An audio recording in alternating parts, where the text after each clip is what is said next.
donc ñu ngi leen di sant leen gërëm yàlla def na at a ngi nii ñu fal ñu yàlla mayaat ñu wér fekk ak tal ñu ciy sant bu baax ñëw nag tey wax leen lan lañ jot a dox bi ngeen ñu dénkee ak tey ci liñ dox nag bokk na ci wàllu njàngale wàllu éducation def nañ ci ay jéego yu rëy ndax gisoo ngeen école yi ni ñu mel gis ngeen ni ci wàllu santé ni Yoff sooxe woon ak poste de santé yi nga xamante ne amatuñu woon ay jumtukaay gis ngeen ni ci wàllu xëyu ndaw yi wàllu jàppale jigéen ñi suñu jëm kanam lan la ci mairie bi teg mairie bi pour bañ a réer ak askan bi teg na jéego yu rëy ci li ñuy wax wàllu jokkalante ak askan bi créé nañu ay site web un site web administratif am te lépp lu jëm ci wàllu liggéeyu mairie bi da koy def nañu site web boo xam ne day jëm ci wàllu cosaan ak aada ak diine ba noppi nag defar application digitale boo xam ne ci portable la ñu koy installé lépp lu maire bi def di nga ko xam li fépp fu mairie bi jëmit di nga ko xam bépp këyit boo xam ne mairie bi soxla na ko ci wàllu liggéey bi di ngeen ci am accès donc vraiment dañu bëgg am une gestion maanaam yorin bu set bu leer ba noppi nag teg ay jéego yu rëy ci li nga xamante ne mooy chantier yi ñu war a engagé ci année bi donc incha allah dañu leen di ñaan rek ngeen topp ñu di ngeen gis naturellement li nga xamante ne moom la ñu teg ci ay jéego beneen bi mooy wàllu suuf si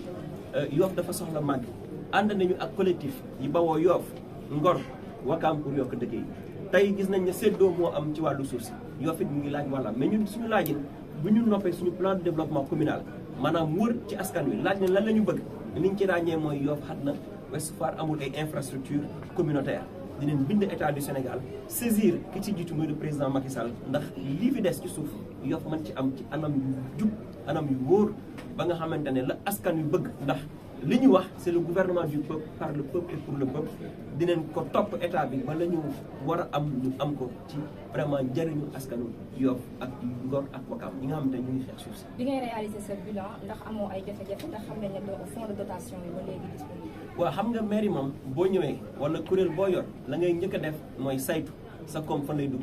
ñun bañ ko saytoo tey la ñu njëkk a def mooy wàññi personnel bi nga xamante ne ñu ngi woon ci mairie bi te xëyuñu woon wala amuñu lu ñu mairie bi njariñ loolu permettre nañu si programmation budgétaire bi ñu jóge ñetti téeméer ak juróom-ñeent fukki millions ba téeméer ak juróom-ñeent fukki millions mu ñaar téeméeri millions yoo xam ne tey xaj na ci lu duggaat ci askan bi loolu tax na suñu trésorerie baax tax na amee nañu benn fournisseur dette de fonctionnement tax na it wax dëgg yàlla retard de salaire amatu fi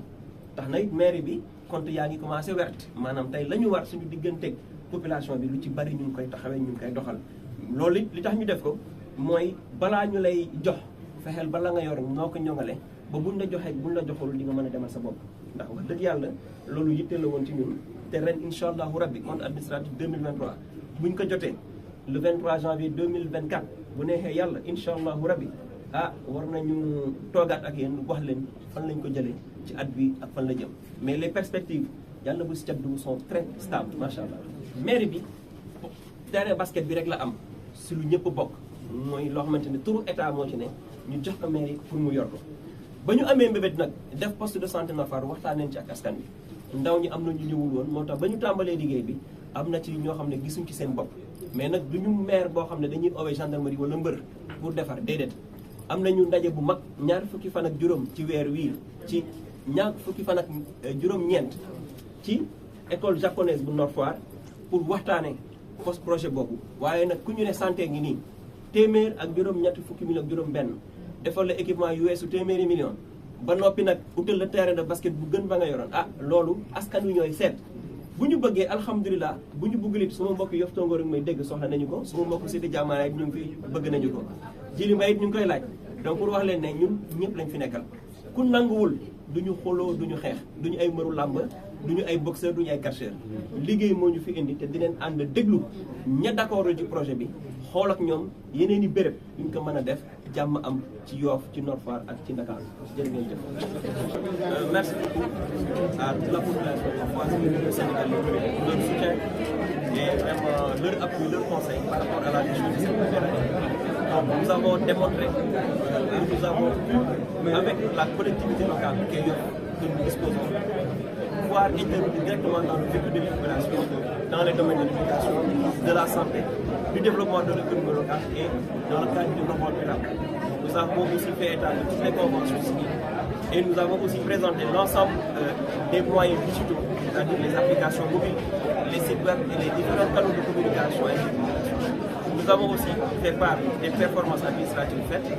dans le cadre de la gestion de la mairie, une rationalisation de la dépense du fonctionnement pour pouvoir capitaliser en investissement. Alors, pour la matérialisation de ce bilan, est-ce que vous pouvez nous apporter à des fonds de dotation? Oui, effectivement, vous savez, nous avons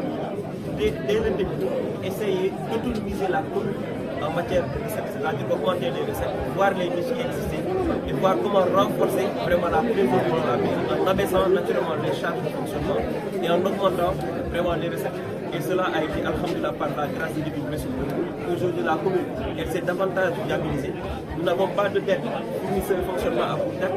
Donc vraiment, cela augure une gestion assez solide dans une perspective de première année. Et naturellement, nous allons embrayer la deuxième année avec la même dynamique tout en augmentant les recettes, Inch'Allah. Et justement, à combien c'est? Cette année, nous sommes à 2,117 milliards. Mais naturellement, c'est un budget, c'est une programmation qui sera revue à la hausse parce que nous n'avons pas encore mis certains éléments dans le budget. Et naturellement, il sera à la hausse et l'objectif est d'avoisiner les 3 milliards. Mais nous avons voulu faire des prévisions réalistes de 2,6 milliards. Les perspectives aujourd'hui, c'est la reconstruction de nos établissements scolaires. Vous savez, l'éducation est un secteur prioritaire. Et nous avons naturellement choisi d'y investir afin de préparer le meilleur pour demain. Nous avons aussi vraiment étoffé la cartographie sanitaire de la commune avec la construction de nouveaux postes de santé. Ce sera effectif cette année. Ensuite, nous allons lancer le fonds d'impulsion de l'économie locale. Il sera à 2%. Ce sera des financements pour les couches défavorisées et les jeunes entrepreneurs afin de les aider à pouvoir créer de la richesse pour notre commune. Et naturellement, le développement durable en passant par la culture, le sport et les loisirs. Par rapport à l'érection dans le poste de santé au Nord-Foire, il y a eu une mésentente. Comment comptez-vous faire?